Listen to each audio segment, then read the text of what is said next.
Hello friends, अपन पढ़ रहे हैं आरपीएससी फर्स्ट ग्रेड के फर्स्ट पेपर के अंदर जनरल साइंस से संबंधित जो क्वेश्चंस पूछे जाते हैं उनकी स्टडी अपन यहाँ पे कर रहे हैं। और इसी कड़ी में हमने पिछले वीडियो के अंदर 2011 के अंदर जो क्वेश्चंस पूछे गए थे उनको डिस्कस किया था। आज की क्लास में अपन आरपीएससी 2013 की पेपर्स के अंदर पूछे हुए जो क्वेश्चन हैं उनके बारे में डिस्कस करेंगे। तो चलिए फ्रेंड्स, शुरू करते हैं अपनी आज की क्लास। फर्स्ट क्वेश्चन है, देखिए 2013 के अंदर जो क्वेश्चंस पूछे गए हैं वो ज़्यादातर ट्रिकी क्वेश्चंस हैं, पांचों लगभग ट्रिकी क्वेश्चंस हैं। ठीक है, 2013 के अंदर जो क्वेश्चंस पूछे गए थे जनरल साइंस की वो अपन देखते हैं। सबसे फर्स्ट क्वेश्चन पूछा गया था कि क्या होता है जब एक लोहे की कील को कॉपर सल्फेट की सॉल्यूशन के अंदर 20 मिनट तक रखा जाता है। ठीक है, फर्स्ट ऑप्शन था लोहे की कील का रंग भूरा हो जाता है तथा कॉपर सल्फेट के विलयन का नीला रंग फीका पड़ जाता है। सेकंड ऑप्शन है लोहे की कील का रंग सफ़ेद हो जाता है तथा कॉपर सल्फेट के विलयन का नीला रंग भूरा पड़ जाता है।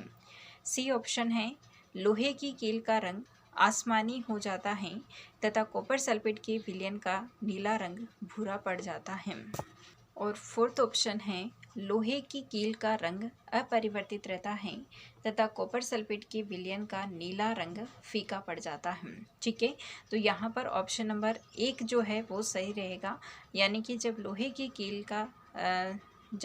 कील को कॉपर सल्फेट के सॉल्यूशन के अंदर डाला जाता है तो लोहे की कील का रंग जो है वो भूरा हो जाता है और कॉपर सल्फेट का जो सॉल्यूशन होता है उसका नीला रंग जो है वो फीका पड़ जाता है। इसकी अपन व्याख्या देखते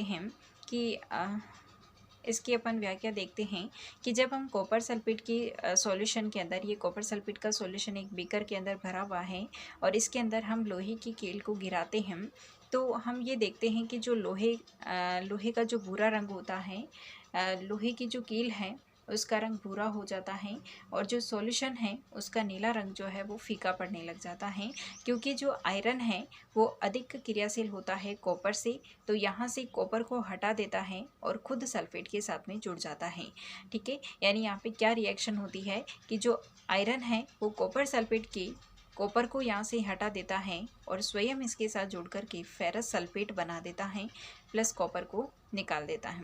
ठीक है, तो व्याख्या के रूप में यहाँ पे आ जाएगा कि जब लोहे की कील को कॉपर सल्फेट के सॉल्यूशन के अंदर डुबाया जाता है तो लोहा यानी कि Fe कॉपर को कॉपर सल्फेट से हटा करके आयरन सल्फेट बना देता है तथा लोहे की कील पर भूरे रंग का पदार्थ जमा हो जाता है और विलयन का रंग नीले रंग से फीका पड़ जाता है। ठीक है, यानी कि लोहा जो है वो कॉपर से अधिक क्रियाशील होता है और वहाँ से कॉपर को हटा देता है।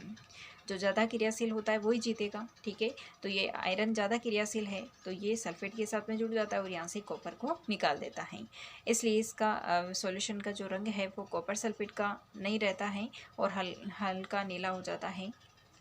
ओके, तो ये फर्स्ट क्वेश्चन था। नेक्स्ट क्वेश्चन हम देखते हैं। सेकेंड क्वेश्चन है गुरुत्वाकर्षण बल जिससे सूर्य पृथ्वी को आकर्षित करता है। ऑप्शन दिए गए हैं कि ए ऑप्शन है वह उस बल से अधिक होता है जिसके द्वारा पृथ्वी सूर्य को आकर्षित करती है। बी ऑप्शन है वह उस बल से कम होता है जिसके द्वारा पृथ्वी सूर्य को आकर्षित करती है।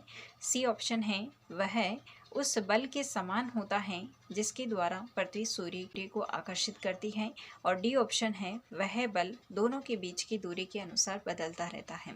इन कूटों का प्रयोग करते हुए सही उत्तर का चयन हमको करना है, यानी इनमें से कौन से दो ऑप्शन सही है, क्योंकि दो के ऑप्शन दिए गए हैं तो हमको देखना है कि कौन सा सही है। तो हम ये जानते हैं कि जो गुरुत्वाकर्षण बल होता है ये पृथ्वी जिस बल के द्वारा सूर्य को आकर्षित करती है उसके बराबर होता है, यानी कि यहाँ पे ये जो समान वाला ऑप्शन है कि वह उस बल के समान होता है जिसके द्वारा पृथ्वी सूर्य को आकर्षित करती है, तो ये वाला ऑप्शन ठीक होगा। और नेक्स्ट ये जो डी वाला है कि वह बल दोनों के बीच की दूरी के अनुसार बदलता है, तो इसको अपन व्याख्या के द्वारा समझते हैं। और यहाँ पे ऑप्शंस जो सी और डी वाले ये दोनों सही हो जाएंगे, तो यानी यहाँ पे ऑप्शन नंबर डी जो है वो राइट हो जाएगा। तो यहाँ पर यहाँ पर ऑप्शन डी नंबर सही हो जाएगा, जिसमें सी और डी ये दोनों ऑप्शन दिए गए हैं। ठीक है, गुरुत्वाकर्षण बल द्वारा ही ब्रह्मांड के अंदर हर वस्तु अन्य वस्तु की ओर आकर्षण बल लगाती है। यानी कि ब्रह्मांड का प्रत्येक पिंड जो है वो दूसरे पिंड पर प्राकृतिक रूप से एक आकर्षण बल लगाता है, जिसे हम गुरुत्वाकर्षण बल कहते हैं। और ये गुरुत्वाकर्षण बल दो पिंडों के मध्य कार्यरत होता है, यानी कि एक पिंड दूसरे पिंड पर जो है आकर्षण बल लगाता है, वही गुरुत्वाकर्षण बल होता है। तो इसको हम किस प्रकार से लिखेंगे कि बल को तो हम F से दर्शाते हैं, ठीक है, और ये दोनों पिंडों के द्रव्यमानों के गुणनफल के समानुपाती होता है। ठीक है, समानुपाती होता है, और उन दोनों पिंडों के मध्य की दूरी के वर्ग के व्युत्क्रमानुपाती होता है। यानी कि जो दूरी है उसके तो ये व्युत्क्रमानुपाती होता है, और दोनों पिंडों के द्रव्यमानों के गुणनफल के ये समानुपाती होता है। ओके, दो पिंड, जैसे एक कोई बड़ा पिंड है उसका द्रव्यमान कैपिटल M है, और दूसरा जो पिंड है वो स्मॉल m यानी कि छोटा है, तो उन दोनों के मध्य जो दूरी होती है वो r हो जाती है, और यहाँ पे ये दूरी r² की व्युत्क्रमानुपाती होती है। ओके, यानी कि जब यहाँ पे हम समानुपाती का चिन्ह हटाते हैं तब F इज इक्वल टू, यहाँ पे एक कॉन्स्टेंट लग जाता है G और M इंटू M। ठीक है, ये कांस्टेंट यहाँ पे लग जाता है, और ये कांस्टेंट होता है सार्वत्रिक गुरुत्वाकर्षण नियतांक। ठीक है, इसकी वैल्यू होती है 6.67 into 10⁻⁻11 newton into metre square upon kilogram square होती है। ठीक है, और यहाँ पे ये m और स्मॉल m दोनों पिंडों के द्रव्यमान हैं, और r दोनों पिंडों के मध्य की दूरी है। ठीक है, इस फॉर्मूले से ये पता चल रहा है कि जो गुरुत्वाकर्षण बल होता है वो दूरी के अनुसार बदलता है। ठीक है, यानी कि दूरी जितनी ज़्यादा बढ़ती जाएगी तो गुरुत्वाकर्षण बल उन दोनों पिंडों के मध्य घटता जाएगा, क्योंकि यहाँ पे व्युत्क्रमानुपाती का संबंध है, और द्रव्यमान जितना ज़्यादा भारी होगा तो वो गुरुत्वाकर्षण बल उतना ही अधिक लगेगा। ओके, नेक्स्ट क्वेश्चन है, तीसरा क्वेश्चन ये पूछा गया था कि निम्नलिखित में से कौन सी मानव बीमारी वंशागति यानी कि हेरिडिटी के द्वारा नियंत्रित होती है।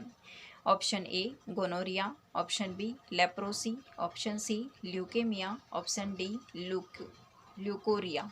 ठीक है, तो इस क्वेश्चन के अंदर बोनस दिया गया था, क्योंकि जो गोनोरिया, लेप्रोसी और ल्यूकेमिया ये तीनों जो है संक्रामक रोग होते हैं जो कि वंशागत नहीं होते हैं, और ल्यूकोरिया और हीमोफीलिया इस प्रकार के जो रोग होते हैं ये आनुवंशिक होते हैं लेकिन वंशागत नहीं होता है। तो ये ल्यूकेमिया जो है ये आनुवंशिक तो होता है परंतु वंशागत नहीं होता है। तो इस प्रकार से ये चारों ही ऑप्शन जो है वो वंशागति वाले ऑप्शन नहीं है, इसलिए इस क्वेश्चन के अंदर बोनस दिया गया था।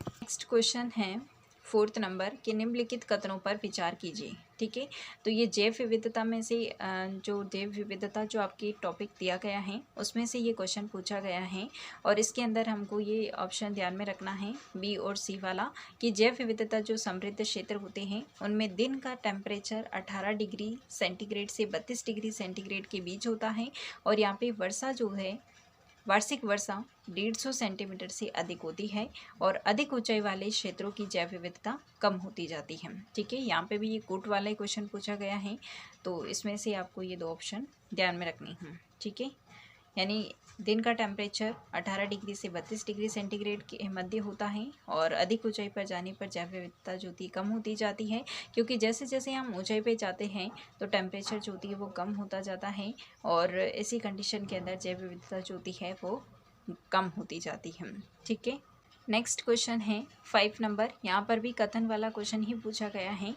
2013 के अंदर जो पाँचवीं क्वेश्चन है बहुत ही ट्रिकी क्वेश्चन है। ठीक है, बाकी सारे ईयर्स के अंदर थोड़े इजी क्वेश्चन पूछे गए हैं, लेकिन 2013 वाले जो पेपर के अंदर थोड़े हार्ड क्वेश्चन पूछे गए हैं। ठीक है, इसमें से आपको ये ऑप्शन ये दिए गए हैं कथन, इनमें से आपको सही कथन का चयन करना है।